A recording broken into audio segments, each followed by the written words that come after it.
بس آپ کے بس میں ہو نا میں تو آج ہی میرا بوری بستر گول کر کے مجھے چلتا کریں، آپ تنگ کر کہاں گیا تو دوسری طرف سے کسی کو بالکل ایسا ہی ہے۔ آپ اٹھ کر شرافت سے سلاد بنا لو، مغرب میں بس کچھ ہی وقت باقی سب بھی آتا ہوگا۔ اٹھ کر وہ کچن میں چلے گئی تھی۔ دیکھا ابو آپ نے، مما مجھے کس سے اتنی تنگ آ گئی ہوئی ہے، ٹٹائی سے ہنستے انہیں پر ہنسنے میں مجبور کر گئی تھی۔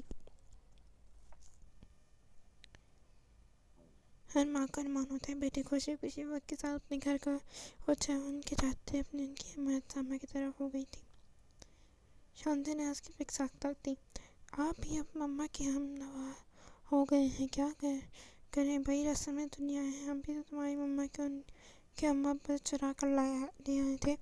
شانتی نے اپنا سر ان کے کندھے پر سے ہٹایا تھا۔ رسم دنیا بدلی بھی تو جا سکتی ہے۔ ابو آنکھوں میں چمک لی، وہ راستاری سے بولے تھے۔ نوجوان دلچسپی سے اس کی طرف دیکھا۔ وہ کیسے؟ ہم ایسا کرتے ہیں، لڑکا رخصت کر آپ کو اس کے گھر میں لے آتے ہیں، سوچے کتنا مزہ آئے گا، مجھے کہیں جانا نہیں پڑے گا، اور مما کی بیٹی اپنے گھر باہر والے بھی ہو جائے گی۔ اس کی آنکھوں کی شرارت بتا رہی تھی، مذاق کری۔ تبھی سامہ کی آواز یک بار سنائی دی، میں سلاد بنا ہی آؤں ورنہ مما کو چین نہیں آئے گا۔ وہ خود تو کچن جانے بیٹھی تھی، پیچھے محمود افندی چہرے پر سوچ پرچھائیاں بڑی واضح تھی۔ ایک ہی جملہ کانوں میں زورتا، سوچے کتنا مزہ آئے گا، مجھے کہیں جانا ہی نہیں پڑے گا، اور اب ماما کی بیٹی اپنی گھر بار والی بھی ہو جائے گی۔ چائے کا کپ لیے وہ اس کے کمرے کے باہر کھڑی دروازہ نوک کر رہی تھی۔ آج اس کا آف تھا، اس لیے وہ سے پہر گھر میں پایا جاتا رہا تھا۔ شانتی نے تمام محمود صاحب کی چائے بنا دی تھی۔ جب مما نے ایک کپ چائے اسے میرے دے کے آنے کا حکم جاری کیا تھا۔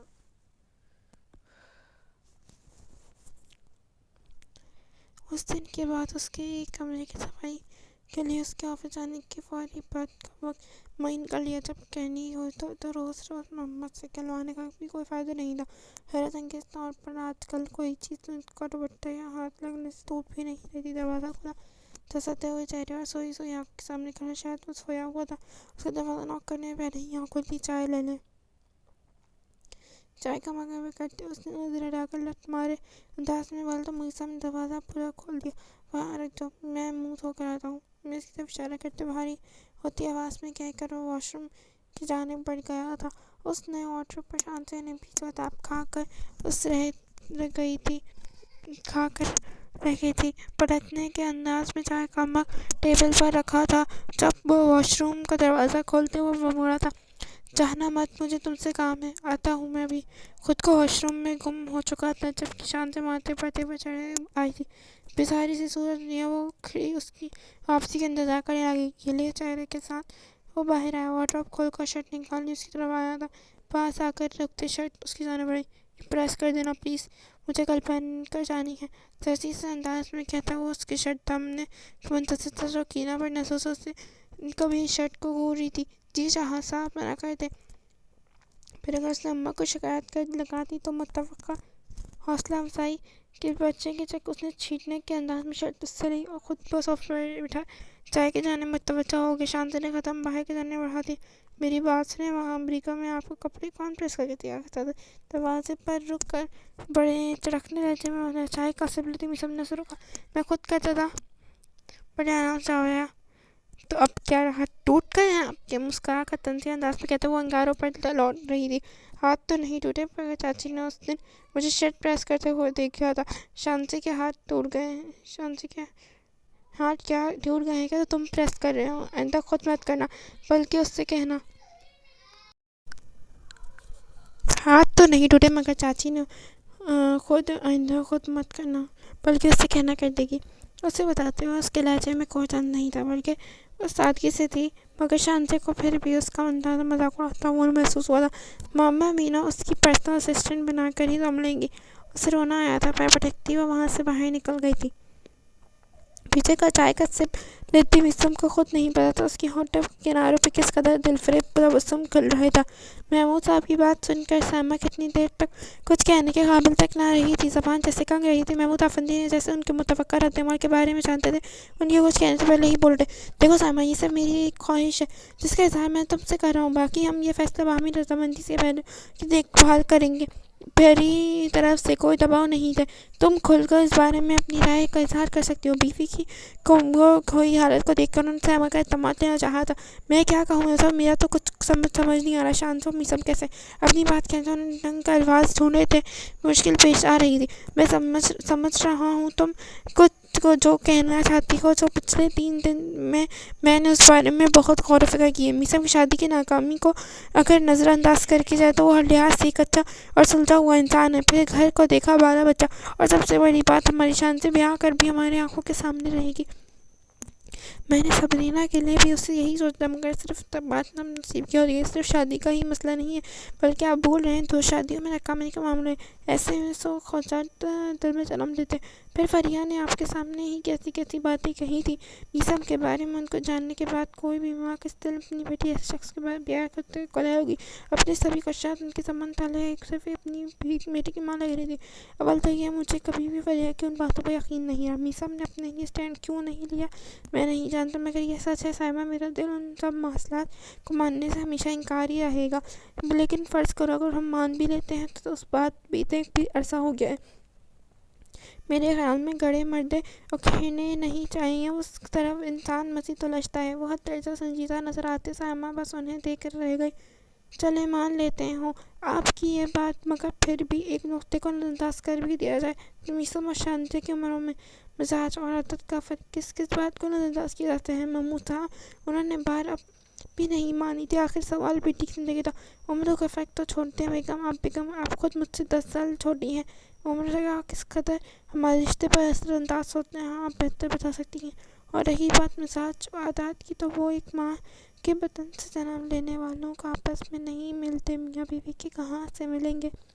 بات ساری ایک دوسرے کو سمجھنے کا، ایک دوسرے کو خوبیوں اور خامیوں سمیت قبول کرنے کی ہوتی ہے. پھر یہ ساری باتیں بے معنی ہو کر رہ جاتی ہیں. اور ویسے بھی آج کل کے بچے تو انڈرسٹینڈنگ اور پسند ناپسند کا بڑا خیال رکھ کر شادیاں کرتے ہیں. تو یہ وجہ طلاق کا رجحان بڑھتا جا رہا ہے. مسئلہ پسند یا ناپسند عادت کا وہ مزاج ملنے کا نہیں ہے. اصل مسئلہ تو عدم برداشت کا ہے. سائمہ بس بولتے ہیں دل کے ساتھ انہیں سنتی رہی. جو لگتا ہے 3 دن یہی سب توڑ کر اور متوقع سوال کی خاطر خواہ جواب تلاش کرنے میں لگے رہے تھے. تبھی ان کے پاس سبھی سوالوں کا جواب تھے. اچھا مجھے ایک بات بتاؤ، تمہیں میسم پسند نہیں ہے کیا؟ پسند کیوں نہیں ہوگا محمود صاحب؟ ایک گہری سانس کھینچی انہوں نے جیسے ہار مانی. تو پھر کیا مسئلہ ہے؟ وہ مطمئن ہوتے مسکرا دی. پتہ نہیں، بس دل نہیں مان رہا. میں استخارہ کروں گی اور اس کے بعد جو بھی ہوگا آپ کو ماننا پڑے گا. بےچینی سے کہتا ہوں شوہر کو یقین دہانی چاہیے. لو بیگم یہ تو بہتر تراشا ہے آپ نے. اس سے بہتر بھلا کچھ ہو سکتا ہے؟ بالکل مانیں گے. کیوں نہیں مانیں گے؟ بس اللہ کی طرف سے منظور ہونی چاہیے. ہلکی پھلکی انداز میں کہتے وہ ہنس دیے. سر اللہ کے سامان کے پاس سے اٹھ گئے. سب کچھ خیال آنے پر رک انہیں دیکھے. ویسے اچانک بیٹھے بٹھائے آپ کو کیا خیال آیا؟ کیسے؟ ان کی حیرت پرجات تھی. کل تک تو ان کے اشاروں کنایوں میں بھی اس طرح بات کا انتہا نہیں تھا. ان کی بات پر ہاتھ پکڑتے کتاب ان کی انک انداز مسکرائی. یہ کال شان سے نہیں میرے دل میں ڈالا. ان کے پرسکون لہجے کے ان پر رجوع کی جاتی سے سائمہ کی آنکھوں کے پتے ایسا کرنے کو انہیں حیران پیشان کھڑا چھوڑ کر وہ بے فکر سے مسکراتے کتاب کھولنے لگے. تو اگلے دن استخارہ سے ملنے پر مثبت جواب کے بعد سائمہ بھی چپ ہو گئی تھی. محمود صاحب نے سچ بات آفندی کو کال ملائی تھی اور ساری بات سننے کے بعد بھائی کے دماغی حالت پر شبہ ہوا تھا. اگلے ہی دن فلائٹ کی پکڑ کر وہ آفندی ہاؤس میں موجود تھے. ان کی آمد کے بے نسبت سے بے خبر شان سے خوش تھی. تایا اب اس بار چکر چلتی ہی لگایا تھا. سائمہ کل سے اس غیر معمولی طور پر خاموش لگی تھی. اسے استفسار پر انہوں نے کچھ نہیں کر ٹال دیا تھا. محمود آفندی کمرے میں سجاد آفندی چھوٹے بھائی کے سامنے بیٹھے تھے. انداز سے جیسے کچھ بھی سمجھتا تھا. میں پھر کہوں گا محمود ایک بار پھر سوچ لو. انہوں نے فقط اتنا ہی کہا تو محمود آفندی کھلے دل سے مسکرائے تھے. آپ کو کیا لگتا ہے بھائی صاحب، بیٹی کی زندگی بھر کا فیصلہ یوں ہی سوچنے سمجھنے بنا کر رہا ہوں. انشاءاللہ سب بھلے ہوں گے. آپ اپنی رائے بتائیں. میں کیا کہہ سکتا ہوں یار؟ کچھ بولنے لائق چھوڑ ہی کہاں رہے ہو تم؟ مجھے سب کچھ جانتے ہوئے بھی اپنی پھول سی بچی تم میرے بیٹے کو دینے کے دعویٰ کر رہے ہو. مجھے سمجھ نہیں آ رہا میسم کی خوش قسمتی ہے پر ناز کروں یا شانتی کے لیے دعا کروں؟ بنا لکی لپٹے انہوں نے دل کی بات کر ڈالی. سب کی دعائیں آسان ہوں گی تو آگے کو مراحل بھی آسان ہو جائیں گے. اور دیکھیے گا بھائی صاحب ایک دن آئے گا جب سب میرے اس فیصلے کے متعارف ہوں گے. ان کی پوری یقین انداز پہ کہنے سے جواب افندی نے بھائی کو یقین کے قائم دائم رہنے کی صدق دل سے دعا کی۔ میثم کو جب صداقت نے بات معاملہ پتہ لگا تو سر پر آسمان جیسے گرا۔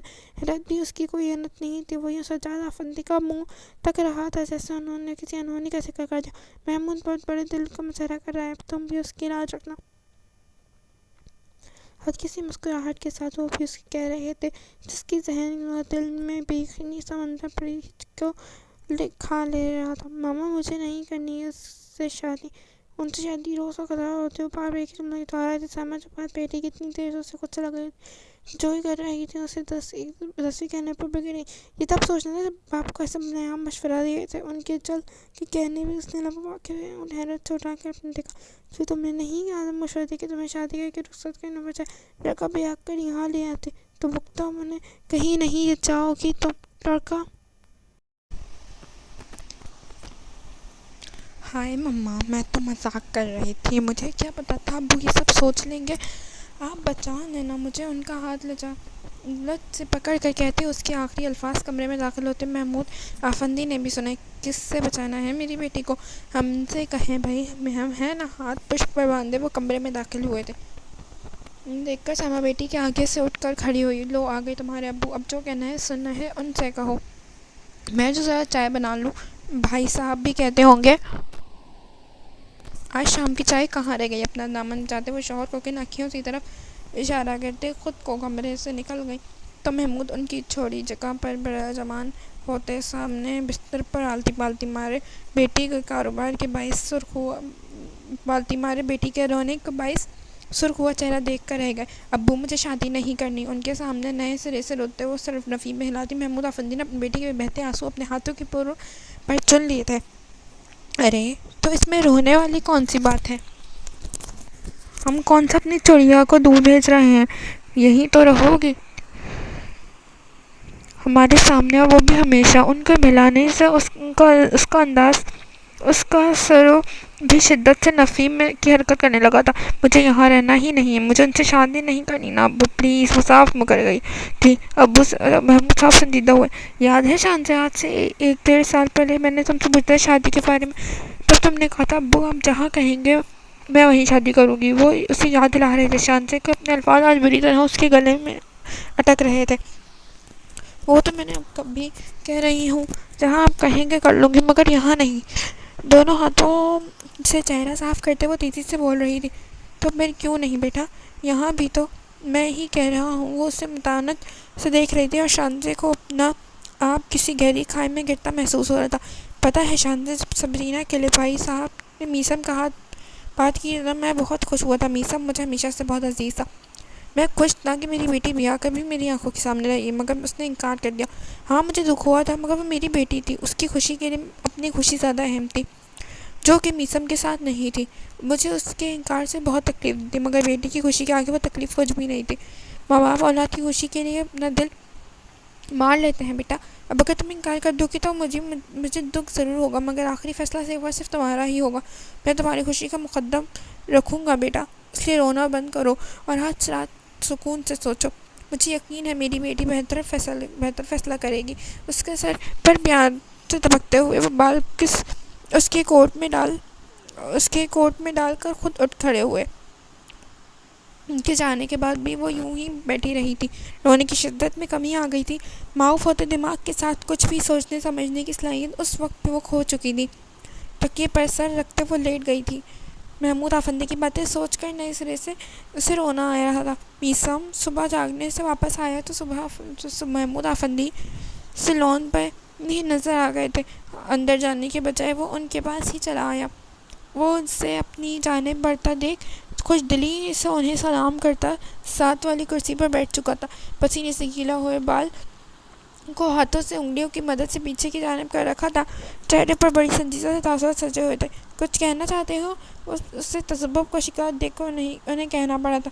میثم نے لب کاٹتے ہاتھوں کو بہم کیا تھا، پھر ذرا آگے جھک کر بیٹھا تھا۔ ابو رات کو کچھ بات کر رہے تھے، اپنے منہ سے کہنا اس کو آکورڈ لگ رہا تھا، مگر اس کے سوا کوئی اور چارہ نہیں تھا۔ ابو صاحب نے اس بات میں سر ہلا کر جیسے اس کی بات جاری رکھنے کو کہا، چاچو آپ کو لگتا ہے یہ صحیح ہوگا شانزے کے ساتھ؟ کچھ ہچکچا کر اس نے بول ہی دیا، کل رات وہ اسی بارے میں سوچ رہا تھا، وہ خود کیا چاہتا تھا یا کیا نہیں، اس جانب خیال ایک بار بھی نہیں گیا۔ اب تو اپنی بات کرو میسم، تمہارے خیال میں کیا تمہارے ساتھ صحیح ہو رہا ہے؟ ان کے یوں براہ راست پوچھنے پر وہ گڑبڑا گیا، ہاتھ بے اختیار ماتھے کو چھو گیا۔ میں نے عرصہ ہوا چاچو اس بارے میں کبھی سوچا؟ پچھلی بار ابو کہہ کر گئے تھے مجھے اس بارے میں سنجیدگی سے سوچنے کی ضرورت ہے۔ میں مینٹلی خود کو تیار بھی رکھا تھا، مگر شان سے کہتے ہوئے بے وجہ سے اس نے بات ادھوری چھوڑ دی تھی۔ محمود آفندی نے بغور اسے دیکھا، کچھ دیکھ کر خاموشی رہی تھی، پھر ان کی آواز سنائی دی، تم کھل کر بات کرو میسم، کیا شان سے مائع لائق نہیں، یا تم اسے اپنے جیون ساتھی کے روپ میں قبول نہیں کر پاؤ گے؟ اگر ایسی بات ہے بیٹا تو تم کہہ سکتے ہو۔ میں نے ایسا کب کہا؟ ان کے سوال کے جواب پہ سرد جس کا منہ سے پھسلا تھا، اپنی بے اختیار پر وہ کنفیوز محمود آفندی نے بڑے سنبھاؤ سے اپنی مسکراہٹ چھپائی تھی۔ تم مجھے بہت پیارے ہو میسم، بالکل اپنے بچے کی طرح۔ بھتیجا ہونے کے باوجود میں نے ہمیشہ تمہیں اپنے بیٹے کی نگاہ سے دیکھا ہے، تمہارا بھلا چاہا ہے، تو بے فکر رہو شان سے تو پھر اپنی بیٹی ہے، اس کے لیے کوئی فیصلہ میں جلد بازی یا جذبات میں آ کر نہیں لوں گا، اللہ سب بہتر کرے گا، کہہ کر انہیں بات ختم کر دی۔ وہ مجھ کو مسکرا کر سر پر جنجش دے پایا تھا۔ اب آ جاؤ، ناشتہ تیار ہوگا، پھر تمہاری چچی آوازیں لگانا شروع کر دیں گی۔ اپنی کرسی چھوڑتے اس کے پاس رک کر ان کا کندھا تھپتھپاتا وہ اندر کی جانب بڑھ گئے تو وہ ان کی میت میں اٹھ کر پیچھے چل دیا۔ وہ آفس کے لیے نکل رہا تھا جب مین گیٹ سے سبرینا اندر داخل ہوئی تھی۔ گاڑی ان لاک تھی کرتے اس کی نظر بس اس سے دیکھا، کار نکالنے کے لیے گیٹ کھولنے آگے بڑھا جب سبرینا نے اس کے پاس کرتے ہوئے رکی۔ بات سنو، وہ اس کی 4 سال بڑا تھا، مگر آپ جناب کیسے تکلفات میں وہ کبھی نہیں پڑی تھی۔ بحالات مجبوری وہ رکے اور اس کی طرف دیکھنے لگا۔ ابو کو کیا پٹیاں پڑھائی ہیں؟ تنے ہوئے چہرے سے نحوست سے بولی تھی۔ ایکسکیوز می، میسم کی نظروں میں واضح ناگواری در آئی۔ سب جانتی ہوں میں، زیادہ معصوم مت بنو۔ ابو کے سامنے جو تم بہت ہی فرمانبردار شرافت کے ڈرامے کرتے ہو نا، تو یہ چالیں وہاں تک ہی کامیاب ہیں۔ میں تمہاری اصلیت پہلے بھی جانتی تھی اور اب بھی تم سے اچھے سے واقف ہوں۔ وہ پنکار ہی تھی میسم، صبح اسے بحث سے جی بھر کے بیزار ہوا۔ تو کس نے روکا ہے؟ جا کر باقی سب کو بھی بتا دو، خوف زدہ سا کہتے جان چھڑانے کے انداز میں کہہ رہا تھا۔ بتاؤں گی اور سب کو اچھے سے بتاؤں گی، اور تم میری معصوم بہن کی زندگی برباد کرنے کا اب خواب دیکھ رہے ہو نا، خواب ہی رہے گا، دیکھ لینا۔ سکھ پڑتے چہرے کے ساتھ وہ انگلی اٹھا کر چیلنج کر رہی تھی۔ میسم نے سر جھٹک کر تمسخر آمیز انداز میں مسکرا کر اسے دیکھا، پھر کمال فرمانبرداری سے سر کو ہاں میں ہلایا۔ دیکھ لیں گے، اب میں جاؤں؟ آئیبروز جھکا کر کہتا وہ اسے ہمیشہ سے زیادہ زہر لگا تھا۔ ہمارے ایسے نصیب کہاں جو تم چلے جاؤ، تم تو گئے ہوئے واپس آ کر ہمارے سروں پر مسلط ہو گئے، مگر اگر تم یہ تسلط میری بہن کی زندگی پر جمانے کی کوشش کی تو میں تمہاری اینٹ سے اینٹ بچا دوں گی۔ اسے کہ اس کا غیرت بھرا لہجہ میسم کو ماتھے پر بھی تیوری کا باعث بننے دے۔ اس کا سر کاٹدار نگاہ اس پر ڈال کر اپنے ہاتھ پینٹ کی جیبوں سے باہر نکال دے تو پھر بہتر ہوگا سبرینا۔ محمود، تم اپنی اینٹیں اکٹھی کرنا شروع کر دو، ٹھنڈا ٹھار انداز میں وہ کہتا اس کے پاس سے گزر کر تیزی سے آگے بڑھ گیا تھا۔ پیچھے وہ اس کی پشت کو گھورتی شدید اشتعال میں اندر کی جانب بڑھی تھی۔ لاؤنج میں ہی محمود صاحب اپنے بیٹے مل گئے تھے۔ بیٹے کے زیور دیکھ کر صورتحال بھانپتے مسکرا کر اس کا خیم ختم کرنے کو اٹھ کھڑے ہوئے۔ سائمہ اس خبر پر اس کے متوقع رد عمل کے بارے میں پہلے ہی خدشات کا ظاہر کر چکی تھی، اور ایسے ہی کچھ تحفظات انہیں خود بھی لاحق تھے۔ آؤ بیٹا، کیسی ہو؟ اس کے قریب بھولے چہرے کے برعکس وہ نارمل سے انداز میں اس کا سر سینے سے لگا کر بوسہ لیتے پوچھ رہے تھے۔ ٹھیک ہوں میں، الفاظ کی بس وہ ٹھیک تو کسی صورت نہیں لگ رہی تھی۔ میں شانزے کو دیکھتی ہوں، روٹھے لہجے میں کہتی وہ آگے بڑھنے کو تھی تو بڑے بکارا، سبرینا کوئی مسئلہ ہے بیٹا؟ اپنے کمرے سے نکلتی سائمہ بھی ان کی طرف بڑھ آئی تھی۔ ابو آپ ایسے کیسے کر سکتے ہیں؟ بے یقینی سے انہیں دیکھتے اس نے شکایت کی تھی۔ میں اس کا باپ ہوں، میں ہی ایسا کر سکتا ہوں۔ اس کی طرف مڑتے انہوں نے انتہائی سنجیدگی سے کہا۔ باپ ہے مگر، لیکن آپ اس کے ساتھ زیادتی کر رہے ہیں، ایک ایسا شخص جو کسی صورت میری بہن کے قابل نہیں۔ سبرینا، اس کی بات پوری ہونے سے پہلے وہ سخت آواز میں ٹوک گئے تھے۔ میں اس کا باپ ہوں، اور پھر ابھی میں زندہ ہوں۔ کون اس کے قابل ہے اور کون نہیں، یہ فیصلہ میں خود کروں گا۔ تم نے اپنی زندگی کا فیصلہ خود کیا تھا، میں نے پوری خوشی سے تمہارا ساتھ دیا۔ اب شانتی کے معاملے میں سے خود کو دور رکھو بیٹا۔ ان کی تنبیہی انداز پر وہ بھچا کر انہیں دیکھے رہے۔ محمود آفرینی اپنی بیٹی سے تمام عمر اس انداز میں بات نہیں کی تھی۔ سائمہ بھی پریشان حال پاس کھڑی تھی، کبھی شوہر کا حد درجہ سنجیدہ چہرہ تو کبھی بیٹی کے غصے سے سخت پڑتا رنگ کو دیکھ رہی تھی۔ میں کیوں ادھر رکھوں خود کو ابو؟ وہ میری بہن ہے، کوئی بے زبان جانور نہیں جیسا آپ بھتیجے کی محبت کو قربان کر رہے ہیں۔ وہ بھی صدا کی منہ پر اب بھی سارے لحاظ بلائی طاق رکھتے ہیں۔ وہ اونچی آواز میں بولی۔ محمود آفرینی نے ناپسندگی سے اسے دیکھا تھا۔ آواز نیچے رکھو، بھائی صاحب اوپر اپنے کمرے میں ہیں۔ دبی ہوئی آواز میں تشدد سے اسے باور کروایا تھا۔ ان کے بولنے کے شور سے شانزی بھی اپنے کمرے سے باہر نکل آئی۔ اب ناسمجھی بھری نظروں سے ان کی طرف دیکھ رہی تھی جو آمنے سامنے خطرناک تیور لیے کھڑے تھے۔ اچھا ہے سن لیں تایا ابو، انہیں بھی تو احساس ہو یہ کس قدر بے جوڑ رشتے بنائے جا رہے ہیں۔ میں اس گھر میں اپنی کوئی بیٹی تو ہے نہیں، دوسروں کی بیٹی کی زندگی برباد کرتے انہیں کوئی احساس ہو۔ سینے پر ہاتھ باندھے وہ بے خوفی سے کہہ دی۔ سائمہ تیزی سے اسے جانا پڑی اور جیسی کڑوی زبان انہیں اکثر شرمسار کر دیا کرتی تھی، وہ سب خیر آلود نظروں سے اسے گھور کر رہ گئے۔ سائمہ سمجھاؤ اپنی لاڈلی کو، یہ نہ ہو غصے میں میرا ہاتھ اٹھ جائے۔ ماتھے پر آئے پسینے کو صاف کرتے وہ ہانپنے لگے تھے۔ وہ بہت ٹھنڈے مزاج کے حامل تھے۔ شانزے نے انہیں کبھی یوں غصہ ہوتے ہوئے نہیں کہا۔ ان کی جانب بڑھائی۔ میری تو ہر بات بری لگتی ہے ابو، آپ کو آپ شانزے سے پوچھ لیں، وہ خود اس رشتے سے راضی ہے۔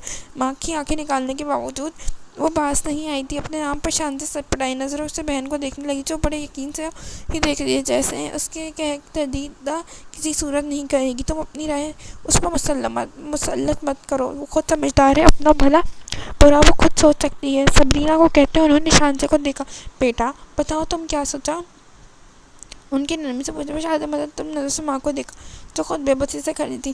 ہاں شانزی، کسی دباؤ میں آنے کی ضرورت نہیں ہے، بالکل تم پوری زندگی کا سوال ہے۔ صبرینا نے اس کی ہمت بڑھائی دی۔ تم چپ رہو صبرینا، تک نظروں سے اسے دیکھتے ہوئے انہوں نے ٹوکا تھا۔ وہ نحوست سے ڈھسک گئی۔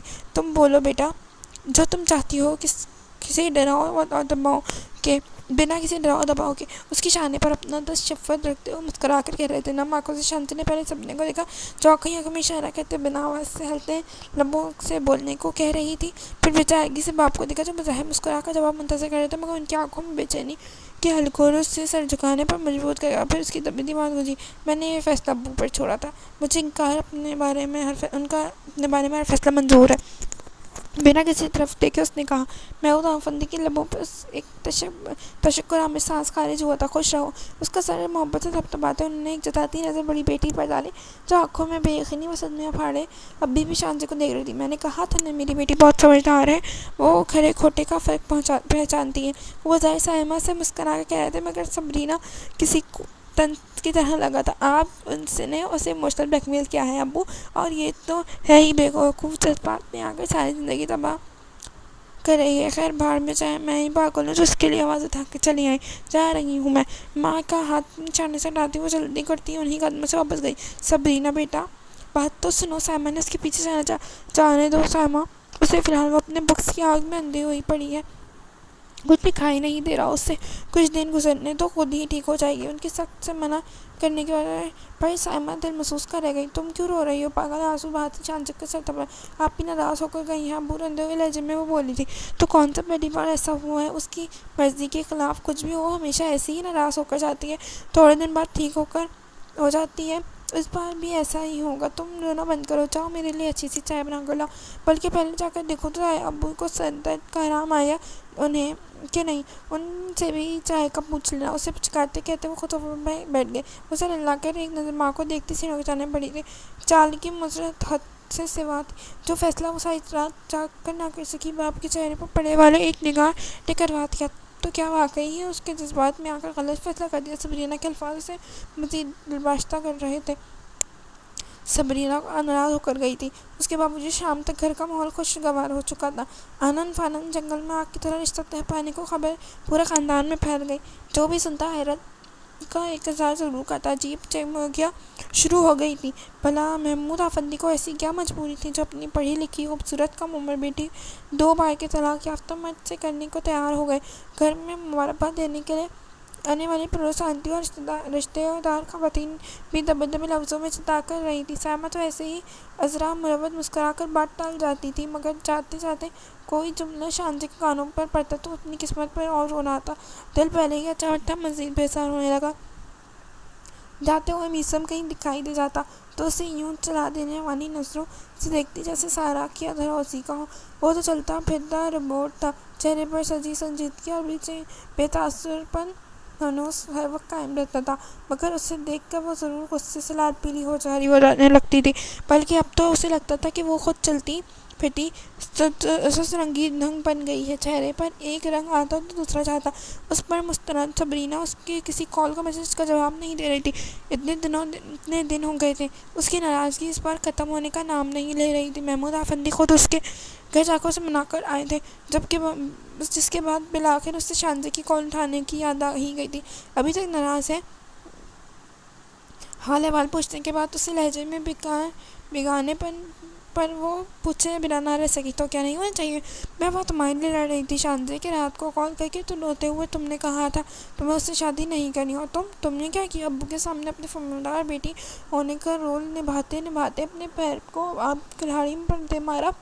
خیر میری بلا سے میرے کیا جاتا ہے، نہ آپ خود بک نہ تم۔ وہ بڑی بے رحمی سے تجزیہ کرتے اس کا دل کا تپایا کر گئی۔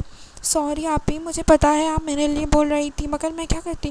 آپ نے دیکھا تھا نا ابو کو کس قدر امید تھی مجھ سے، میں چاہ کر بھی انکار نہیں کر پائی، کس قدر دکھ ہوتا انہیں۔ وہ مزید دل گرفتہ ہو گئی۔ تو بس پھر رونے کس بات میں قائم؟ خوشی خوشی دلہن بننے کی تیاری کرو، ابو کی نظروں میں اچھی بیٹی کو امید سلامت رکھ لیں، یا تم نے نہ تم اب زندگی بھر روتی رہنا۔ ان کی خوشی کے چکروں میں وہ اس کی بیوقوفانہ منطق پر کوڑ کر کال ڈراپ کر گئی تھی۔ صبرینا نے خود ہمیشہ اپنی زندگی کے ہر فیصلے میں اپنی مرضی کو مقدم جانا تھا۔ اس کے نزدیک اپنی زندگی انسان کو اپنی خوشی کے لیے گزارنی چاہیے، نہ کہ ساری عمر دوسروں کی خوشی کرنے سے جتن کرنے میں۔ اپنے کپڑوں جوتوں سے لے کے پڑھائی اور پھر شادی تک کا فیصلہ اس کی پسند سے ہوا تھا۔ اس کی منمانی کی عادت اس قدر پختہ ہو گئی تھی کہ خود سے 9 سال چھوٹی شانزے کو بہت سے معاملوں میں وہ اپنا تابع بنا چکی تھی۔ بچپن میں ہی وہ جو چیز اچھی نہیں لگتی تھی، پھر بھلے وہ شانزے کو کتنی پسند کیوں نہ ہو، وہ اس سے کبھی وہ چیز لینے نہیں دیتی، بلکہ اس میں اتنی میچ نکالتی کہ وہ خود شانزے کا دل اس چیز سے بیزار ہونے لگتا تھا۔ وقت کے ساتھ ساتھ یہ عادت پختہ ہوتی گئی۔ میثم عباس سے صبرینا کو بچپن سے نہیں بنتی تھی، وجہ اس کی روکھی سوکھی طبیعت۔ وہ بچپن سے کم وہ ثابت ہوا اور پھر اپنی عمر کی نسبت زیادہ سنجیدہ اور بردبار طبیعت رکھتا تھا۔ محمود افندی کا اس بچپن سے زیادہ باقی بھتیجوں کی نسبت وہ اسے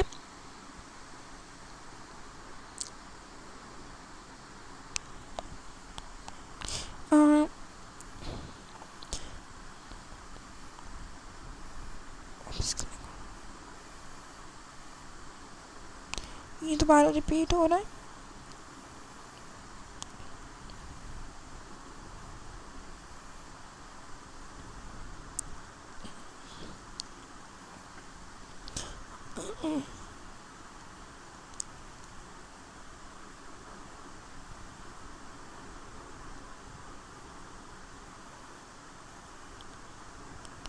وقت کے ساتھ یاد پڑتے چلی گئی۔ میثم عباس اور صبرینا کو بچپن سے نہیں بنتی تھی، وجہ اس کی روکھی سوکھی سی طبیعت تھی۔ وہ بچپن سے کم گوشت ثابت ہوا تھا اور کچھ وہ اپنی عمر کی نسبت زیادہ سنجیدہ اور بردبار طبیعت کا تھا۔ محمود افندی کا اس کا علاوہ بچپن سے زیادہ باقی بھتیجوں کی نسبت وہ اسے زیادہ اہمیت دیتے تھے، اور کبھی کبھار وہ اسے صبرینا پر بھی ترجیح دے دیا کرتے تھے۔ ایسے میں وہ بے وجہ اس سے چھڑنے لگی تھی، اور جوانی تک پہنچتے اب یہ چڑ پسندیدگی میں بدلنے گئی تھی۔ شانزے اسے 9 سال چھوٹی تھی، اس لیے جہاں وہ اس کا بہت خیال رکھتی تھی، وہاں اس پر وہ کنٹرول بھی خوب رکھتی تھی۔ اسے کیا کھانا ہے، اسکول میں کس سے دوستی کرنی ہے، کون سے کپڑے پہننے، سب میں اس کی چلتی تھی۔ سائم نے اسے ہمیشہ اس کی بڑی بہن ہونے کے ناطے محبت کی نظروں سے دیکھا تھا۔ سائمہ نے مگر وقت تھوڑا اور آگے بڑھا تو انہیں یہ چیز کھٹکنے لگی تھی۔ شانزے کی اپنی شخصیت اس سب میں دبنے لگی تھی جو ان کے لیے تشویش کا باعث تھی۔ رفتہ رفتہ انہوں نے صبرینا کو ٹوکنا شروع کر دیا، مگر تب تک شانزے اس پر انحصار اتنی عادی ہو چکی تھی کہ اب اس کا اپنا گزارا بہن کی رائے کے بغیر ممکن نہ تھا۔ میثم سے صبرینا کو چڑ غیر محسوس انداز میں شانزے میں بھی منتقل ہوئی تھی۔ جب گھر میں صبرینا اور میثم کے رشتے کی بات چلی تو صبرینا نے اس قدر واویلا مچایا تھا کہ کہیں نہ کہیں اس کے 11 سالہ ذہن میں یہ بات پختہ ہو گئی تھی کہ ضرور میثم میں کچھ برائی ہے جو اس کی بہنوں سے شادی کے لیے آمادہ نہیں ہوئی۔ صبرینا کی مرضی نہ دیکھ کر گھر کے بڑوں نے چپ ساتھ دی۔ پھر فریحہ سے میثم کی شادی ہو گئی۔ شروع میں تو سب ٹھیک رہا تھا، پھر شادی کے 2-3 بعد بھی فریحہ نے دبے دبے لفظوں میں میثم کے بارے میں باتیں کرنا شروع کر دی۔ صبرینا کو جہاں میثم ایک آنکھ نہ بھانا اس کی بیوی نے بڑی گاڑی جم گئی تھی۔ میثم کے آفس ٹائم میں فریحہ اکثر انہیں کے پوشن میں پا جاتی اور زیادہ تر وہ صبرینا کے کمرے میں ہی بیٹھا کرتی تھی۔ ایسے میں شانزے اور صبرینا کا ایک ہی کمرہ ہونے کے باعث اکثر شانزے بھی اپنے کمرے میں موجود ہوم ورک کرنے اور اپنا بستر پر آرام کر رہی ہوتی تھی۔ وہ دونوں آپس میں دھیمی آواز باتیں کرتے، کبھی اسے سویا ہوا جان کر تو کبھی اپنی پڑھائی میں مصروف دیکھ کر اس سے بالکل غافل ہو جایا کرتی تھی۔ ایسے میں فریحہ کے میثم سے سارے گلے شکوے نہ چاہتے ہوئے بھی اس کے کانوں تک پہنچ ہی آتے۔ میثم اس پر شک کرتا ہے، اس کی غلطیوں سے اس کا بات کرنا پسند نہیں، وہ چھوٹی چھوٹی باتوں پر اسے لڑتا ہے، بے عزتی پر اتر آتا ہے۔ فریحہ اس کے ساتھ خوش نہیں ہے۔ ایسی بہت ساری باتیں ڈسکس ہوتی تھیں اور آخر میں فریحہ بڑی حسرت سے صبرینا سے کرتی تھی اس کی خدمت اچھی ہے جو وہ میثم سے جیسے خود پسند، تنگ نظر و دل انسان سے بچ گئی تھی۔ اس کی بھرائی آواز، اکثر بھیگی آنکھوں دیکھ کر فریحہ نے ہمدردی ہونے لگتی تھی۔ وہ ایک ایسی پری جیسی لگتی جو کسی ظالم دیو کی قید میں ہے۔ صبرینا اس کی ہمت باندھتی، اسے اپنے لیے اسٹینڈ لینے کو کہتی، اپنے گھر والوں کو سب میں انوالو کرنے کو کہتی۔ وہ ہر بار منع کر دیتی، اسے امید پر کہ شاید میثم بدل جائے، مگر وہ نہیں بدلا تھا۔ بالآخر وہ ہوا تھا جس کا کسی کو سوچا نہیں تھا۔ وہ شام چاند سے فریحہ کو ڈھونڈتی اس کمرے میں گئی۔ جب بے دھیانی میں بنا دستک کے دروازے کھولنے پر اس کی آنکھ میثم کی غصے حالت میں نیم پاگل ہوتے فریحہ کا گلا دباتے دیکھا تھا۔ فریحہ نے چیخ کر پورے گھر کو اکٹھا کر لیا تھا اور پھر جو انکشاف ہوا تھا وہ سب کہلا دے۔ وہ رو رو کر اس کا ایک ایک ظلم گنوا رہی تھی، بہتے آنسوؤں کے ساتھ۔ اس کے گال پر میثم کے انگلیوں کے نشان اس قدر واضح تھے کہ اس کی باتوں سے اختلاف کی راہ پختگی ہی نہیں تھی۔ میثم اسے مارتا ہے، اس پر شک کرتا ہے، اس سے لڑتا جگڑتا ہے۔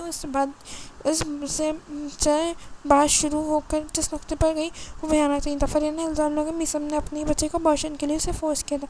وہ فی الحال بچہ نہیں چاہتا اور اسے ڈر سے مجبور کرنا وہ حتمی فیلڈ سرزد کر بھی چکی تھی۔ سب بے یقینی سے میثم کو دیکھ رہے تھے، سرخ آنکھوں اور سفید پٹی رنگت میں چپ چاپ بنا کسی تردید کے سب کے سامنے سب سن گیا تھا۔ کوئی احتجاج نہیں کیا گیا، کوئی وضاحت، کوئی صفائی پیش نہیں کی گئی۔ صاف ظاہر تھا فریحہ جو کہہ رہی ہے سب سچ ہے۔ میثم ہی اصل میں قصوروار تھا، مگر گھر والوں نے صلح صفائی کی کوشش کی تھی، مگر فریحہ کی غیرت وہ میثم کے ساتھ نہیں رہنا چاہتی تھی۔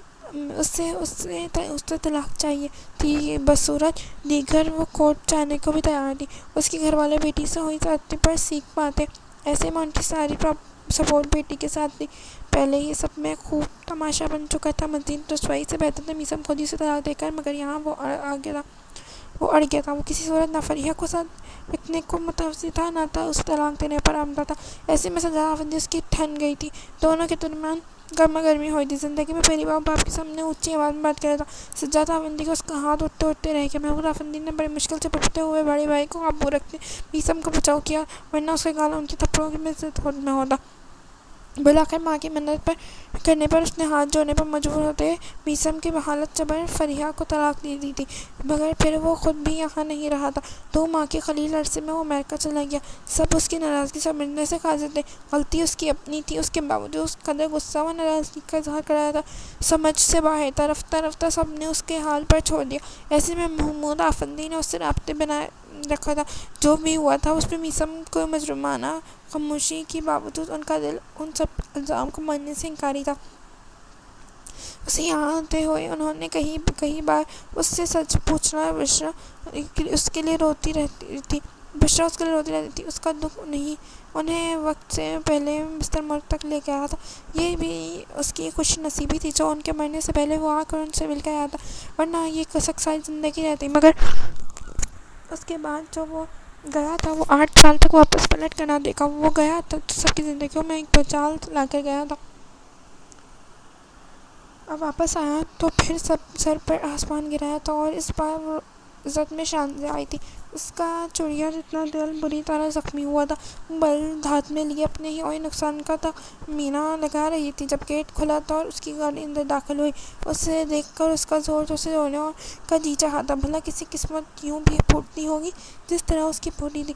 کار سے نکلتے ہوئے میثم کی بس ایک سرسری سی نظر اس کی جانب اٹھی تھی، حسب حال وہ اسے سخت نظروں سے گھوری رہی تھی۔ اگلے ہی پل نظر ہٹا کر وہ بے نیازی سے اندر سے جانے بڑھ گیا۔ اللہ پوچھے آپ سے میثم بھائی، میری ہستی بس زندگی میں آنکھ لگائے اور خود پرسکون ٹھنڈی سانسیں لے رہے ہیں۔ میں مر کیوں نہیں جاتی، بلکہ میں کیوں، مجھ معصوم کی کیا غلطی، جو کریں وہی بھرے۔ میثم بھائی آپ کیوں نہیں مر جاتے؟ غم و غصے سے پاگل ہوتے وہ خود نہیں جانتی تھی وہ کیا سوچ رہی ہے۔ گھر میں شادی کی تیاری چل رہی تھی، پیما آئے دن بازاروں کی چکر کاٹ رہی تھی، ایسے منہ سے ہال اٹھ رہے تھے۔ امی کی منت سماجت میں سبرینا بھی اپنی ضد چھوڑ کر ان کی مدد پر آ پہنچی تھی۔ شاپنگ اس کا پسندیدہ مشغلہ تھا۔ شانزے نے سب اس کے سر ڈال کر خود جان خلاصی کروا لی۔ بازاروں کے چکر لگاتے اس سے پہلے بھی موت پڑتی تھی، آج کل وہ تو صحیح معنوں میں دل ہی مردہ ہوا تھا۔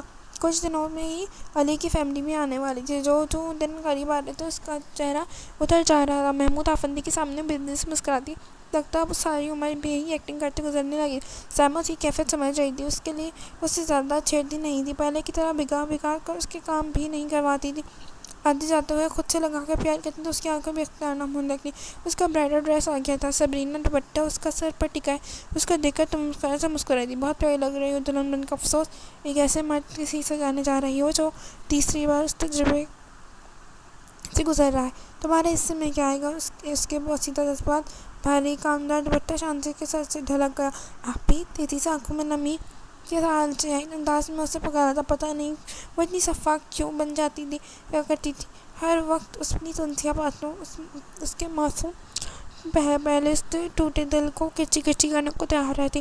کیا آپی، دل مضبوط کر اپنا شانزے محمود، اتنی بڑی قربانی دینے جا رہی ہو، آسان تو نہیں ہوگا، پتہ نہیں کیا کیا سہنا پڑے گا۔ اس کے پراسرار انداز پر دوپٹہ سر سے اتارے تو نہ سمجھ دے گا کیا کہنا چاہتے ہیں آپ۔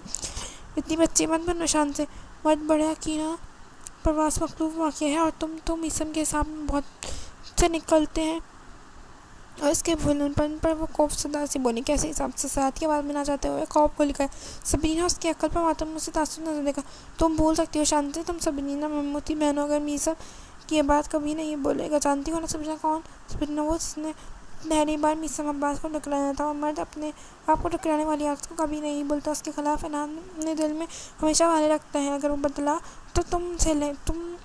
تم سے لینے پر اترا تو کیا ہوگا، سوچا ہے تم نے؟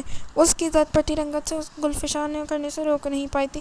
چلو ہم کچھ دیر کے لیے اس بات کو نظر انداز کر دیتے ہیں، میثم یہ بھول گیا تو جو وہ تمہاری وجہ سے اس کے ساتھ ہوا تھا، یاد ہے؟ فریحہ کو کو کرتے تم نے ہی اسے دیکھا تھا، اور فریحہ کے حق میں گواہی بھی تایا اور ابو سب گھر والوں کے سامنے تم نے دی تھی، جس سے فریحہ کے کیس میں مضبوط کیا تھا۔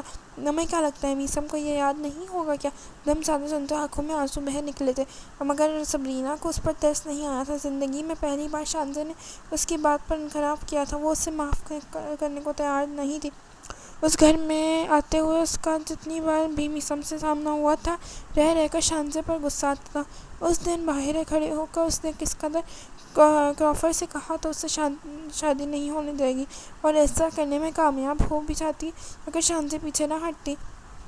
اس کی وجہ سے اسے میثم کے سامنے سب کی اٹھانی پڑی تھی۔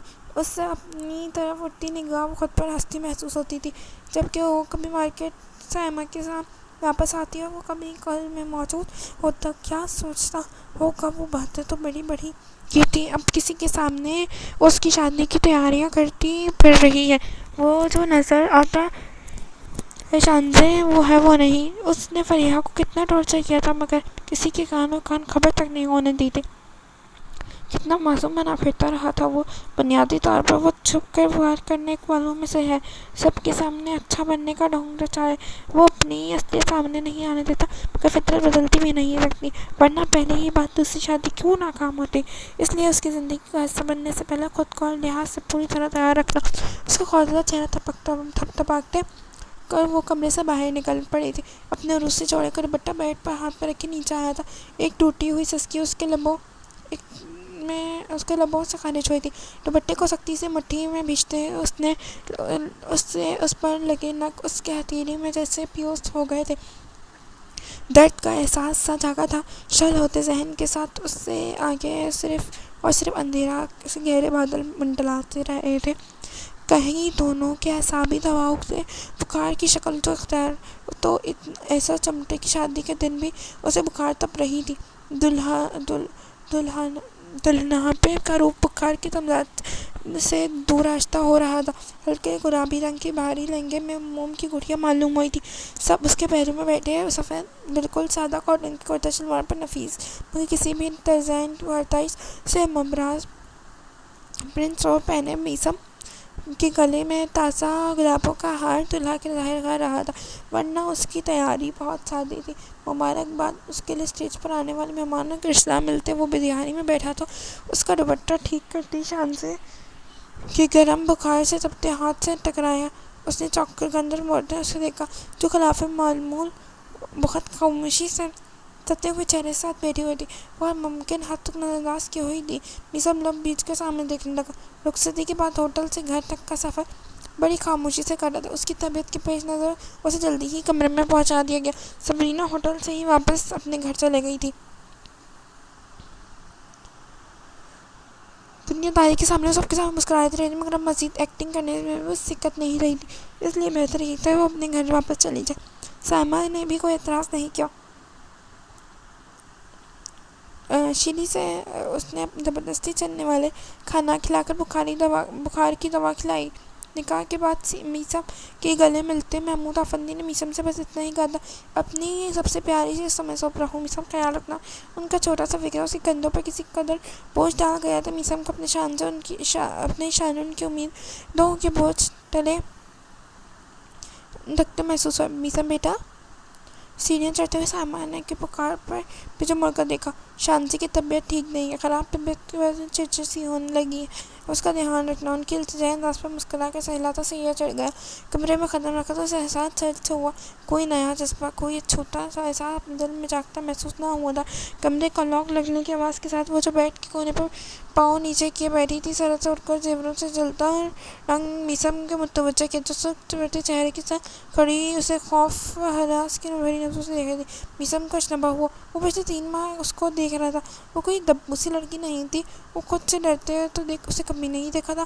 گلے میں پہنا ہار تو پہلے ہی وہ باہر کا اتار چکا تھا، پرنس کوٹ اتارتا وہ آگے بڑھا تھا، اس کے ہر بڑھتے قدم شانزی کے ساتھ خشک ہونے لگے تھے۔ بیٹھ جاؤ، کوٹ سوفے میں رکھتے وہ کہتا اس کی جانب دیکھ رہا تھا، وہ سر نفی میں ہلا رہی تھی۔ اس کے نئے قدم آگے بڑھانے چاہے تو شانزی نے تیزی سے آواز وہیں روک دیا تھا، وہیں رک جائیں، آگے مت بڑھیے گا، میں بتا رہی ہوں آپ کو۔ انگلی اٹھا کر اسے تنبیہ کرتی اس کی آواز میں خوف سے آمیز سرچ کھلتی میسم کو حیرت زدہ کر گئی تھی۔ شانزی، میں اس کی مسلطی انداز میں ہاتھ اٹھا کر اس کی طرف پیش رفت کرنی چاہ رہی تھی۔ آپ سن نہیں رہے، میں منع کر رہی ہوں نا آپ کو، میں شور مچاؤں گی، چیخنے کے انداز میں کہتی وہ کھوٹی کھوٹی آواز میں روئی تھی۔ میسم نے پریشانی سے صورتحال بھانپنے کی کوشش کی تھی، یہ سب اس کے لیے قطعی غیر متوقع تھا۔ اس کا رونا میسم کو سمجھ نہیں پایا تھا۔ اوکے، میں نہیں آ رہا، بس ٹھیک ہے، دیکھیے، دھیمی الفاظ میں کہتا ہوں، بیچارگی سے دیکھنے لگا، یہی آپ کے لیے اچھا ہوگا۔ میں فریبہ بھی نہیں ہوں، میرے ساتھ کچھ بھی برا کرنے سے پہلے 1000 بار سوچے گا۔ میں چپ چاپ آپ کی ظلم سہنے والی نہیں ہوں، اگر آپ نے کچھ بھی ایسا ویسا کرنے کو سوچا تو میں چلا کر سب کو اکٹھا کروں گی، پھر تایا ابو اور ابو کے مل کر اچھے سے دیکھیں گے آپ کو۔ مجھے کمزور سمجھنے کی غلطی مت کیجیے گا۔ گالوں پر بہتے آنسوؤں کو صاف کرتے ہوئے دھمکا رہی تھی، خود کو حوصلہ دے رہی تھی، وہ سمجھ نہیں پا رہی تھی مگر وہ پچھلا بسی تھی۔ نئی زندگی کی شروعات کے ساتھ وہ فریحہ کے تعانہ دے رہی تھی، اسے نئے تعلق سے خاص امیدیں پہلے بھی وابستہ نہیں تھی۔ اس کے الفاظ اور رویے نے رہی سہی کسر بھی پوری کر دی تھی۔ وہیں صوفے پر بیٹھے ہوئے اس کا چہرہ ہر طرح کے تاثرات سے عاری تھا، وہاں صرف سنجیدگی نظر آتی تھی۔ بیٹھ جاؤ شانزی، قدرے سختی سے کہتے وہ اس آفت کی چبھتی نظروں سے دیکھ رہے تھے جس کا وجود اب ہولے ہولے لرز رہا تھا۔ حکم مت چلائیں، مجھے بیٹھنا ہوگا تو میں بیٹھ جاؤں گی، ورنہ یوں ہی کھڑی رہوں گی۔ آپ چپ رہیں بس۔ بہتی آنکھوں کے ساتھ اس کا آئی میک اپ بھی نہ لگا تھا۔ میسم نے لب بھیج کر ضبط کیا تھا، کون حکم چلا رہا تھا یہ تو صاف نظر آ رہا تھا۔ کچھ دیر تک وہ اسے یوں ہی دیکھتا رہا، بس رونے کا شغل میں زور و شور سے مصروف تھی۔ کمرے میں اب اس کی بدنی ہچ کی آوازیں گونجنے لگی تھی۔ بس یہ تماشا دیکھنا اس کے لیے ممکن نہیں تھا۔ وہ تیزی سے اٹھا، اس کی جانب بڑھا، اپنی طرف بڑھتا دیکھ اسے خوف پھیلی آنکھوں کے ساتھ اگلے ہی لمحے وہ لہرا کر گر تھی۔ میثم نے بمشکل بازو آنکھ کرتے اسے زمین بوس ہونے سے بچایا تھا۔ اس کی باہوں میں جھولتی وہ ہوش و حواس سے بیگانہ ہو چکی تھی۔ میثم کے صحیح معنوں میں ہاتھوں سے ٹوٹے ہو رہے تھے۔ اس کا بیٹن منتقل کرتے ہوئے اس کے اوپر سر جھکا اس کا چہرہ تھپتھپانے اسے پکار رہا تھا، مگر اس کی بند پلکوں میں ذرا برابر بھی رنجش نہ ہوئی۔ سر کے بالوں میں ہاتھ پھیرتے ہوئے اس نے بے بسی سے اس کے ساکت پڑے وجود کو دیکھا۔ گھر میں کچھ مہمانوں میں تھی، ایسے میں شانتی کے بے ہوش کئی افسانے بنانے کے باعث بن سکتی تھی۔ کچھ سوچ کر اس نے اپنی جیب سے موبائل نکال کر علی کو کال کی۔ کچھ ہی دیر تک کمرے کے دروازے پر ہلکی دستک ہوئی۔ شب خوابی کے لباس میں ملبوس علی کے ساتھ شیریں بھی باہر کھڑی تھی۔ میثم نے دروازہ کھول کر شیریں کی تیزی سے اندر داخل ہوئی، شانتی کی جانب بڑھ گئی۔ اس کی نبض بولتے ہوئے اس نے معائنہ کر رہی تھی۔ علی بھائی کے پہلو میں آ کھڑا ہوا تھا، پریشان لگتا۔ بی پی لو ہو گیا ہے، اسٹریس کی وجہ سے بے ہوش ہو گئی ہیں، ابھی ٹھیک ہو جائیں گی۔ پیچھے مڑ کر میثم سے کہتی دوبارہ شانتی کی جانب مڑی۔ پانی کی گلاس اس کے منہ پر چھینٹے مارتے وہ ہوش میں لانے کی صحیح کر رہی تھی۔ سوچنے کی بات ہے میثم بھائی، آپ نے ایسا کیا کرتی ہو تو یہ بے ہوش ہو گئی؟ اتنے ٹینس ماحول میں علی کی شرافت بھڑکی نہیں، بدلے میں میثم نے گردن موڑ کر جن نظروں سے اس نے علی گڑبڑا کیا۔ اس کے ذرا فاصلے پر ہوا تھا، شانتی ہوش میں آ رہی تھی۔ علی بھائی سے پہلو بچاتا اس کی طرف بڑھا تھا۔ اس کی آنکھیں کھولنے پہ شیریں نے پیشانی چھوٹے اس کو پوچھا تھا، تم ٹھیک ہو شانتی؟ ہاسپٹل لے کے جانے کی ضرورت ہے کیا؟ تفکر سے اس کا معذور پڑتا چہرہ دیکھ کر علی شیریں سے مخاطب تھا، ضرورت نہیں ہے، جوس وغیرہ پی لے گی تو بہتر محسوس کر رہی ہے۔ شیریں بھابھی مقبولہ نے پلیز ارد گرد شیریں کا ہاتھ پکڑی، آنکھیں آنسو سے جذب ہونے لگی تھی۔ شیریں نے شوہر کے سامنے دیکھا تھا۔ کیا ہو گیا شانتی؟ اچھا بلا دیتے ہیں چاچی کو، رو تم دوبارہ بند کرو۔ جھک کر اس کا سر دباتے ہوئے علی نے اس چور نگاہ بھائی کی سنجیدہ چہرے پر ڈال دی، پھر اس کے پاس ہٹتے میثم کے پاس آ کر رکا، اجازت طلب نظر سے بھائی کی جانب دیکھا جس نے اس بات پہ سر ہلا دیا تھا۔ سر کو خم دیتے وہ تیزی سے باہر نکل گیا۔ کچھ ہی دیر میں سائمہ کے ہمراہ واپس آیا تھا، جو پریشان سے ایک سائڈ پر کھڑے میثم سے نظریں چراتے بیٹی کی جانب بڑھی تھی۔ ماں کے سینے سے لگتا اس نے رونا شروع کر دیا، وہ بکھلا کر رہ گئی۔ میثم کو اس پر غصہ آنے لگا، قصوروار نہ ہونے کے بعد اپنا آپ اسے سب کی نظروں میں چور سا لگنے لگا، پہلے علی اور شیریں اب سائمہ۔ پتہ نہیں سب اس کے بارے میں کیا سوچ رہے ہوں گے۔ خود سے اور شرمندگی کا احساس چہرہ سرخی پر کرنے لگا تھا۔ کیا ہو گیا ہے شانتی بچی، تھوڑی ہو اب تو، اتنی سی بیماری پہ کون ایسے روتا ہے؟ ارد گرد سب پر نگاہ ڈالتے انہوں نے اس کا کنٹھا سہلاتے ہوئے دبے لفظوں میں اسے ٹوکا تھا۔ شیریں اس کے لیے جوس لینے چلے گئی۔ علی ایک طرف ہوتا صوفے پر ٹک چکا تھا، ایک وہی تو تھا جو بیڈ سے ذرا فاصلے پر پائپ لیے ایک سائڈ پر بازو سینے سے لپٹے اس کا غیر سنجیدگی سے دیکھ رہا تھا۔ سائمہ کو اس آکورڈ سی صورتحال میں بیٹی اس بچکانہ فعل پر سبکی ہونے لگی تھی۔ میثم کی طرف سے تو دیکھ بھی نہیں پا رہی تھی، رہ کر شانتی پہ غصہ آ رہا تھا، مگر یہ تو اس کا بخار اور اوپر سے اس کے خطر زور شور سے رونا انہیں اپنے غصے کا اظہار کرنے سے روک رہا تھا، مگر وہ دل بات اس کی ٹھیک عزت افزائی کا پکا تنبیہ کر چکی تھی۔ شیریں کے جوس لانے پر انہوں نے اسے زبردستی اپنے سہارے بٹھا کر خود جوس پلایا تھا۔ ان کا انکار کرنے پر ان کی ایک ہی بار آنکھیں نکالنے پر وہ شرافت سے پورا گلاس پی گئی۔ اب ریسٹ کرو گی تو ٹھیک ہو جاؤ گی، صبح تک انشاءاللہ۔ اس کی طرف جھک کر اس کا گال تپاتے شیریں نے پیار سے کہا۔ علی اٹھ کھڑا ہوا، بچے کمرے میں اکیلے، شیریں میرا خیال چل جائے گی۔ اس کے کہنے پر شیریں نے سر ہلایا، شکریہ بیٹا، تمہیں بھی خواہ زحمت ہوئی۔ سائمہ نے شیریں کے مشکور رو دی تھی، کیسی باتیں کر رہی ہیں چاچی آپ بھی؟ پیشنٹ کے لیے تو ڈاکٹر آدھی رات کو ہی تیار ہوتا ہے، شانتی کوئی غیر تھوڑی ہے، بلکہ اب تو زیادہ اپنی ہو گئی ہے، چٹانی جو بن گئی ہے اس سے تو بنا کر رکھنی پڑے گی۔ مسکرا شانتی کو دیکھتے اس نے ماحول کے کھچاؤ ذرا کم کرنے کی کوشش کی تو جواب سائمہ نے گردن نوازو پھلن ڈال سی آنکھیں موننے پڑی تھیں، جیتی رہو بیٹا۔ وہ مسکرا دی تو دونوں میاں بیوی میثم کی طرف ایک الوداعی مسکان اچھالتے آگے بڑھ گئے، کمرے میں نکلتے چلے گئے۔ ان کے جاتے ہی سائمہ شانتی کا بازو ارد گرد ہلانا چاہا اور اس کی گرفت میں سختی محسوس آ گئی تھی، ساتھ ہی آنکھیں کھول کر اس نے دیکھا۔ شانتی اب تم آرام کرو، میں ابھی چلتی ہوں۔ میثم بیچارہ اب بھی تھکا ہوگا، دانت پیس کر انہیں بیٹی کی سچویشن کی ناز کے بابت کروانی چاہی تو تھی۔ وصو کی وجہ تیاس ہمیں سختی سے گریز برت رہی تھی۔ نہیں یہیں بیٹھے میرے پاس، یا پھر مجھے بھی اپنے ساتھ لے چلنے سے اتنی رہا جب میں روندی آواز کہتی اٹھنے لگی جب ایک چور نگاہ میسم پر ڈالتے سائمن نے اس کو روکا تھا. کیا کر رہی ہو؟ لیٹے جاؤ آرام سے, کہیں نہیں جا رہی تم. شرمندہ ہوتے اس وقت اس کی عقل پر ماتم نہیں کر سکتی تھی. شانتی کا باہر جانا وہ مناسب نہیں رہے گا. چچا جی آپ پلیز اس کے پاس رک جائیں, اس کی طبیعت نہیں ٹھیک لگ رہی. سادہ و لب و لہجے میں اتنی دیر میں اس نے پہلی بار لب کشائی کی تھی. سائمہ دل پر پتھر رکھ کر مسکراتے سے ہلا گئی. اس کی طبیعت تو سیٹ کروں گی, ایک بار صبح ملے تو صحیح. مجھے خوشبین نظر سے بیٹی کو دیکھتے دل ہی دل میں خود سے مخاطب تھی. میسم وہاں سے اٹھتا واش روم میں بند ہو گیا.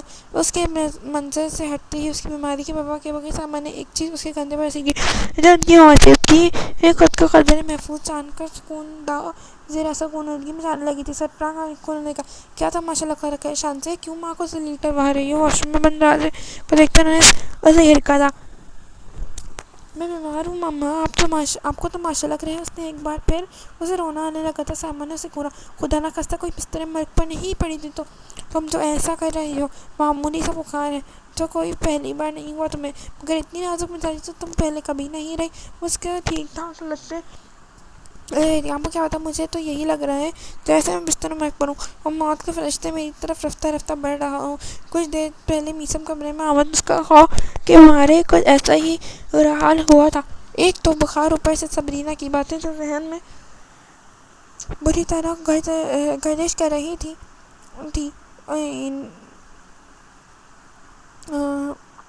نے مل کر اس کے کچھ یوں نہ کر رہی تھی.